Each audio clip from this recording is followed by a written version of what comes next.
अरे रोना तो बंद करो, इस तरह रो रो के अपनी तबीयत खराब कर लोगी तुम। भाई, अब्बू ने तो कभी फूल की छड़ी से भी मुझे नहीं छुआ, और आज ना सिर्फ उन्होंने मुझे थप्पड़ मारा बल्कि इतनी बातें भी सुनाई। क्या मेरा जुर्म इतना बड़ा है? नहीं, तुम्हारा जुर्म कोई बड़ा नहीं है। अगर ये बात तुम्हें अब्बा के सामने नहीं करनी चाहिए थी। अब वो जिद में आ गए हैं, वो नहीं मानेंगे। मुझे तो लगा था कि अब मेरी हर बात मानते हैं, उन्होंने कभी कोई बात नहीं टाली और ये भी मान जाएंगे। अच्छा चलो, मैं बात करूंगा बस। क्या नाम है उस लड़के का? उमर। तुम एक काम करो, उसका नंबर मुझे दो, मैं उससे मिलना चाहता हूँ। बल्कि काम करूंगा, उसको मैं अपने ऑफिस ही बुला लूंगा, वहां उससे बैठ कर बात कर लूंगा। तुमने ऐसा अगर जुनैद किया ना,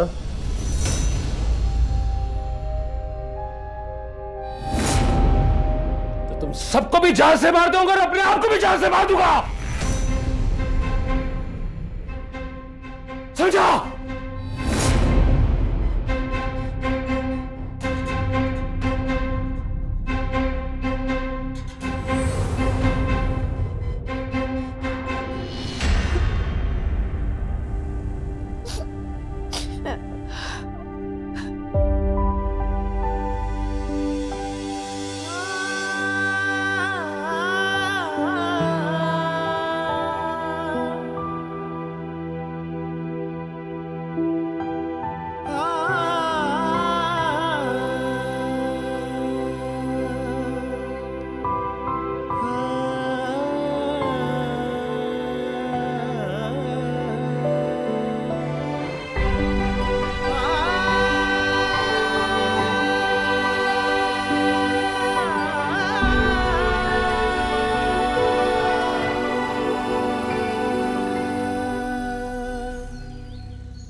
क्या बात है शाहिना बेगम, आज बड़ी खामोश हैं आप, कोई बात नहीं कर रही? जब इंसान फैसला करने के मराहिल में होता है तो उसे कोई बात नहीं सूझती। ओह, एक तुम और एक तुम्हारी ये फैसले की काबिला। अच्छा खैर, ये बताओ कि सबा के जहेज के लिए सब कुछ पूरा हो गया या अभी कुछ लाना है? अगर लाना है तो बता दो, वरना फिर मैं सारे पैसे कारोबार में लगा दूं, फिर तुम शिकायत करोगी। यही मैं सोच रही हूँ, क्या नफा होगा क्या नुकसान होगा, यही सोचते हुए सारी रात गुजर गई। क्या मतलब? यही कि अब हम सबा की रुखसती नहीं कर रहे।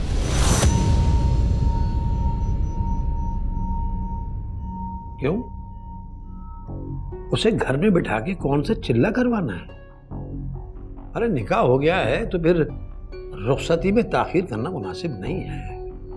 मैं राजा साहब को फोन करके रुखसती बस करें। कैसी रुखसती, कैसा निकाह? सईद साहब, सब कुछ खत्म समझे। लेकिन तुम्हारा दिमाग चल गया है रात में, ये कैसी फजूल बातें कर रही हो तुम? जब से मुझे ये पता लगा है कि मरियम जुनैद की बहन है, मेरा दिल नहीं करता कि मैं सबा को उस घटिया खानदान में भेजूं। लेकिन मैं तुम्हें पागल खाने जरूर भिजवा दूंगा, क्योंकि तुम्हारे दिमाग ने काम करना बिल्कुल छोड़ दिया है। काश ये बात मुझे पहले से पता होती तो मैं कभी सबा पर निकाही का ठप्पा। खामोश हो जाओ, अगर एक लफ्ज भी तुम बोल तो मुझसे बुरा। बस,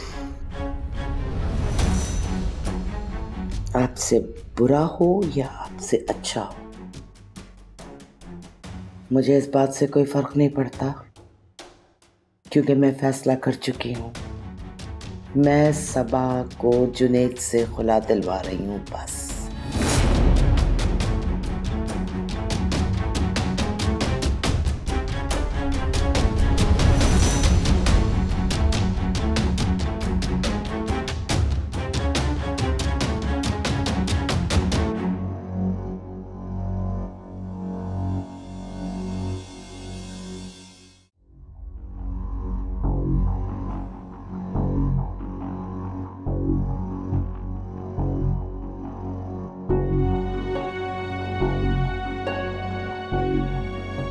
क्या हुआ भाई, तुम तो मेरे लिए नाश्ता लेने के लिए गई थी, खाली हाथ आ गई?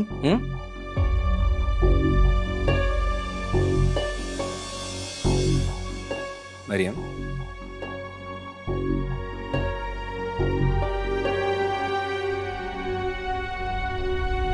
मरियम, क्या हुआ, इतनी परेशान क्यों? वो मैंने आपकी अम्मी को अब्बू से बात करते सुन लिया। ऐसा क्या सुन लिया? वो कह रही थी कि वो सबा को तलाक दिलवाएंगी। ऐसा नहीं हो सकता, तुम्हें कोई मिसअंडरस्टैंडिंग हुई होगी, अम्मी ऐसा नहीं कर सकती। रात तक मैं इसी खुशफहमी में थी कि शायद आपकी अम्मी को समझ आ गई, लेकिन वो इसलिए खामोश थी क्योंकि उन्होंने ये फैसला करना था। तो क्या कह रही हो मरियम, मुझे तो यकीन ही नहीं आ रहा। मैंने कहा ना आपको, मेरी वजह से मेरे मासूम भाई भी रगड़े में आ गए। अब देखिएगा, आपकी अम्मी मेरे भाई से तलाक लेकर ही रहेंगी। मैं अपने भाई की खुशियों की कातिल हूँ।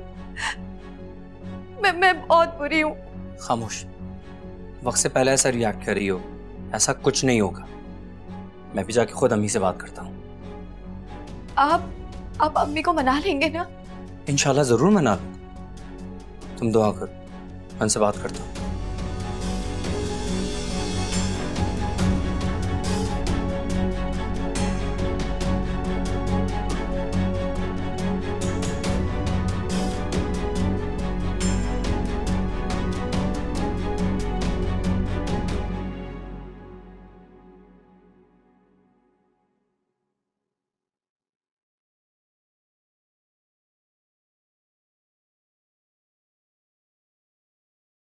बैठ जा बैठ जा बैठ जा।